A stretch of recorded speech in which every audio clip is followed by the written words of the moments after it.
relay in 30 seconds.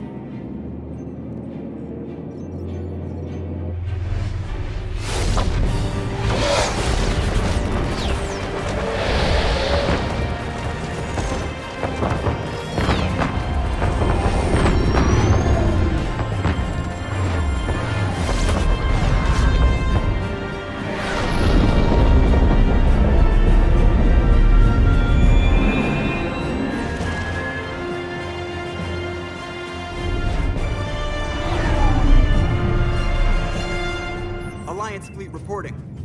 Turian fleet reporting. Asari fleets reporting.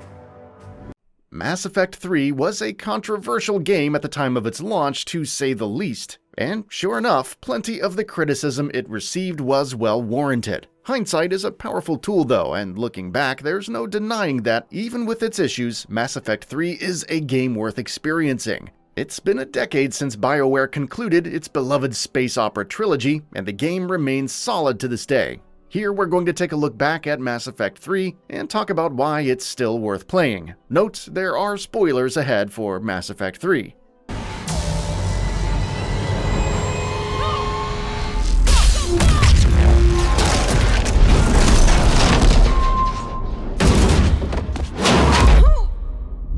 The excellent opening.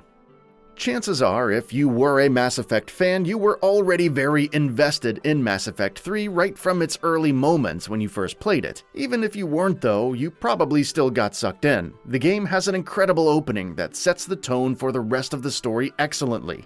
Right off the bat, the Reapers invade and attack Earth, and the galaxy is immediately under assault on all fronts from this terrifying old enemy that we've been preparing to fight over the last 2 games. It's an intense, high-octane dramatic opening that instantly pulls you in.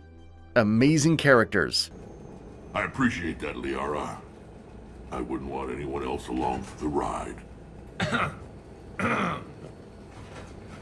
I suppose I can make room for you too, Garrus.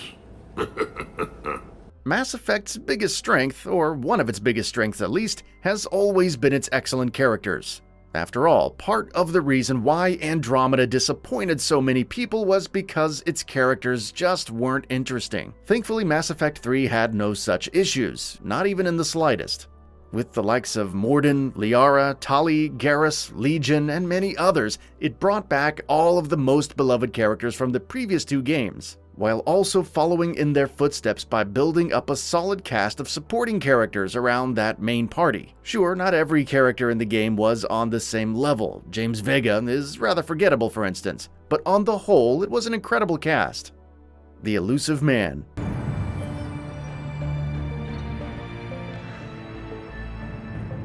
Shepard. Illusive Man. One character from Mass Effect 3's impressive cast of characters that deserves special mention is the Illusive Man. First introduced in Mass Effect 2, he instantly left a massive imprint on everyone with his unmatched presence and charisma. Mass Effect 3 saw him returning as a much more active and direct threat, making him one of the story's primary antagonists. And boy, did he make things extremely difficult for the crew of Normandy on multiple occasions. There's nothing quite like a powerful magnetic villain, is there? Several major arcs get satisfying conclusions.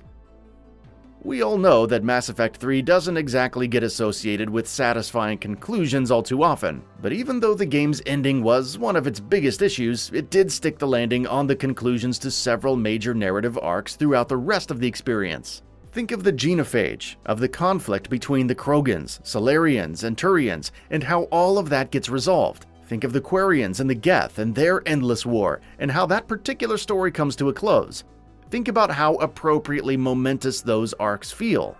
Mass Effect 3 doesn't satisfactorily end the trilogy on multiple fronts, but the narrative arcs that it does dedicate its time to, it concludes them with a bang. Unforgettable moments. Mass Effect 3 is quite an eventful game from start to finish, to say the least. There's a lot that happens, narratively speaking, and given all the momentous stuff that goes on, it's only fitting that a lot of those scenes and moments still stand out as absolutely unforgettable. Kai Leng and Thane fighting at the Citadel, Shepard trying to talk down the fleets of the Quarians and the Geth, Mordin sacrificing himself to finally end the genophage, and of course, all of those scenes could be different depending on the player's past choices. Either way, Mass Effect 3 is brimming with countless memorable moments for fans of the series. Tight combat. Each new Mass Effect game has made significant improvements over its predecessor where combat is concerned. As far as the Gears of War-inspired cover shooter style goes, Mass Effect 3 polished that to an absolute sheen. Combat in this game is excellent. There's plenty of guns that feel meaningfully different from each other, and all feel great to shoot. Using the powers and abilities and mixing them with the shooting is a lot of fun. There's plenty of enemy variety with different enemy types posing unique challenges and forcing you to adapt on the fly. Without a doubt, combat in Mass Effect 3 is better than any of its predecessors. Great DLC. You'll never make it. Call it off now. You're barking up the wrong tree, General. But maybe you can convince my partner. Commander Shepard, I've heard great things about you. My partner here doesn't have much to say for you. BioWare released some solid DLCs for the Mass Effect games over the years, and while Mass Effect 2's Lair of the Shadow Broker is still probably the best expansion the series has ever received, Mass Effect 3 also received some solid post-launch support. Omega was a solid trip back to the titular space station, which came hand in hand with the return of Aria T'Loak.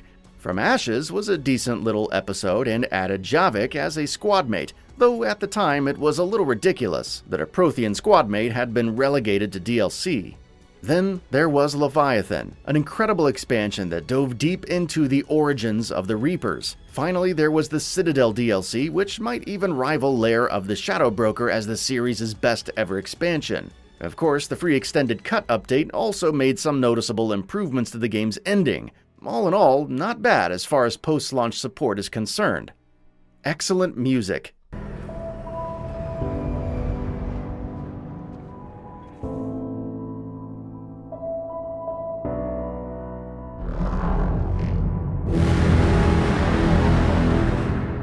Music is an important part of Mass Effect that often gets overlooked. Sure, the series' soundtracks have generally been praised, but tend to get overshadowed by the far greater praise that its stories, characters, lore, choice-based gameplay, and more receive. Let's take a moment here then and appreciate how good Mass Effect 3's soundtrack is, from the more melancholic moments of the game to the explosive and high-octane set pieces. The game's music is always right there, hitting all the right notes. It still looks good. Mass Effect 3 is a decade old, so obviously it's not going to blow you away with its visuals. It does, however, hold up pretty well. Most of the game still looks great, and it helps that the series' typically strong art design is on full display here as well. Even if you go back and play the original release, it's still likely to hold up great. Of course, playing the remaster is a better option, which brings us to our final point. The Legendary Edition remaster is great. The best thing about revisiting Mass Effect 3 is that there's an easy way to do it with Mass Effect Legendary Edition. It helps, of course, that it's a solid remastered collection. Mass Effect 3 hasn't been touched up nearly as much as the first game, sure, but it looks great, runs well, and though it's lacking in multiplayer mode, it does package all of the game's expansions into a single experience. Meanwhile, with some neat gameplay tweaks and changes here and there, it also polishes up the experience in small but noticeable ways. That's all for now. If you enjoy what you saw, please hit the like button. And if you're new to the channel, now is a great time to subscribe. We upload brand new videos every single day. After subscribing, don't forget to enable all notifications by clicking the bell icon.